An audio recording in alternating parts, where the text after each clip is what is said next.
नमस्कार सभी धर्मी लोगों का आपके अपने चैनल पर एक बार फिर स्वागत है। आज भी हम पवित्र रामचरित मानस के बालकांड पर ही चल रहे हैं। देहु श्राप की मरी हऊ जाई, जगत मोरी उपवास कराई, बीची पथ मिले धनुजारी संग, रमा सोई राजकुमारी। मन में सोचते जाते हैं थे, जाकर या तो शाप दूंगा या प्राण दे दूंगा। उन्होंने जगत में मेरी हंसी कराई। दैत्यों के शत्रु भगवान हरि उन्हें बीच रास्ते में मिल गए। साथ में लक्ष्मी जी और वही राजकुमारी थी। देवताओं के स्वामी भगवान ने मीठी वाणी में कहा, हे मुनि, व्याकुल की तरह कहाँ चले। ये सब सुनते ही नारद को बड़ा क्रोध आया। माया के वशीभूत होने के कारण मन में चेत नहीं रहा। मुनि ने कहा, तुम दूसरों की संपदा नहीं देख सकते। मुनि ने भगवान जो देवताओं के समाई उनसे कहा कि तुम दूसरों की संपदा नहीं देख सकते, तुम्हारे ईर्ष्या और कपट बहुत हैं। समुद्र मथते समय तुमने शिव जी को बावला बना दिया और देवताओं को प्रेरित करके उन्हें विषपान कराया। असुरों को मदिरा और शिवजी को विष देकर तुमने स्वयं लक्ष्मी और सुंदर कौस्तुभुक मणि ले ली। तुम बड़े धोखेबाज और मतलबी हो, सदा कपट का व्यवहार करते हो। तुम परम स्वतंत्र हो, सिर पर तो कोई है नहीं, इससे जब जो मन भाता है स्वस्थता से वही करते हो। भले को बुरा और बुरे को भला कर देते हो। हृदय में हर्ष विषाद कुछ भी नहीं लाते। सबको ठग ठग कर परख गए हो और अत्यंत निडर हो गए हो। इसी से ठगने के काम में मन में सदा उत्साह रहता है। शुभ अशुभ कर्म तुम्हें बाधा नहीं देते। अब तक तुमको किसी ने ठीक नहीं किया था, अब कि तुमने अच्छे घर बना दिया है। मेरे जैसे जबरदस्त आदमी से छिड़कानी की है, अतः अपने किए का फल अवश्य पाओगे। जिस शरीर को धारण करके तुमने मुझे ठगा है, तुम भी वही शरीर धारण करो। यह मेरा श्राप है। नारद जी ने भगवान विष्णु को श्राप दिया। ये तुमने हमारा रूप बंदर का सा बना दिया। इससे बंदर ही तुम्हारी सहायता करेंगे। मैं जिस स्त्री को चाहता था उससे मेरा वियोग कराकर तुमने बड़ा अहित किया। इससे तुम भी स्त्री के वियोग में दुखी होगे। सांप को सिर पर चढ़ाकर हृदय में हर्षित होते हुए प्रभु ने नारद जी से बहुत विनती की और कृपा निदान भगवान ने अपनी माया की प्रबलता जो थी उसको खींच ली। जब भगवान ने अपनी माया को हटा लिया, तब वहां न लक्ष्मी ही रही न राजकुमारी ही। तब मुनि ने अत्यंत भयभीत होकर श्री हरि के चरण पकड़ लिए और कहा, हे शरणागत के दुखों को हरने वाले, मेरी रक्षा कर। हे कृपालु, मेरा शाप मिथ्या हो जाए। नारद जी ने जो शाप दे दिया वो तो लागू होगा ही होगा। तो यह हकीकत जानकर परमेश्वर को नारद जी ने कहा, मेरा शाप मिथ्या हो जाए। तब दिनों पर दया करने वाले भगवान ने कहा, यह सब मेरी इच्छा से ही हुआ है। मुनि ने कहा, मैंने आपको अनेक खोटे वचन कहे, मेरे पाप कैसे मिटेंगे। भगवान ने कहा, जाकर शंकर जी के सतनाम का जप करो, इससे हृदय में तुरंत शांति होगी। शिव जी के समान मुझे कोई प्रिय नहीं, इस विश्वास को भूलकर भी न छोड़ना।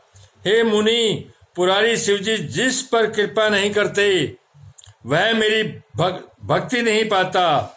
हृदय में ऐसा निश्चय करके जाकर पृथ्वी पर विचरो। अब मेरी माया तुम्हारे निकट नहीं आएगी। बहुत प्रकार से मुनि को समझा बुझाकर ढाढ़स देकर तब प्रभु अंतर्धान हो गए और नारद जी श्री रामचंद्र जी के गुणों का गान करते हुए सत्य लोक अर्थात ब्रह्म लोक को चले गए।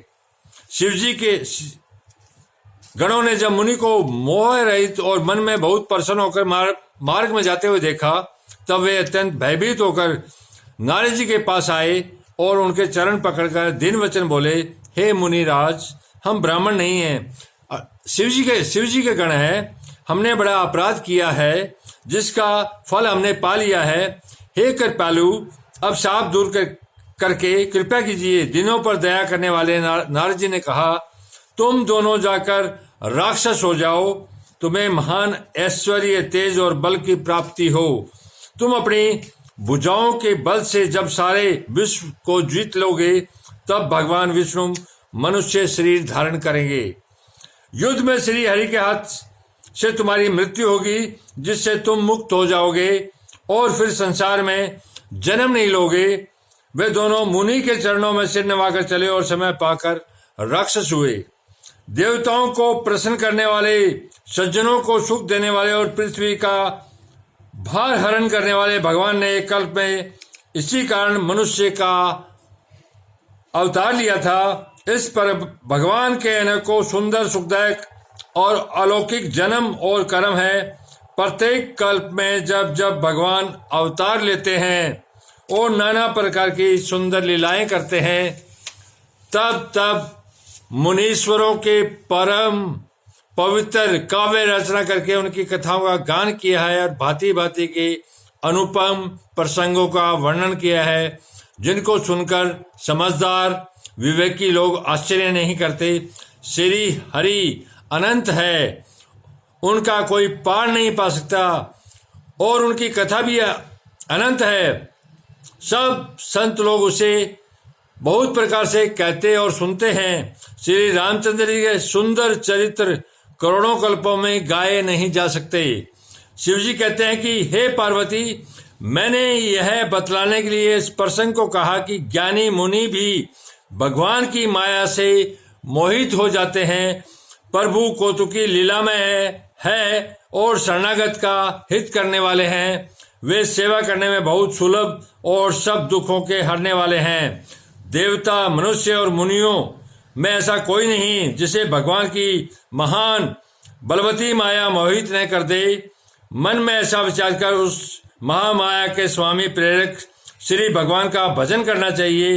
हे गिरिराज कुमारी, अब भगवान के अवतार का वह दूसरा कारण सुनो। मैं उसकी विचित्र कथा विस्तार करके कहता हूं, जिस कारण से जन्म रहित, निर्गुण और रूप रहित अव्यक्त सच्चिदानंद ब्रह्म अयोध्यापुरी के राजा हुए।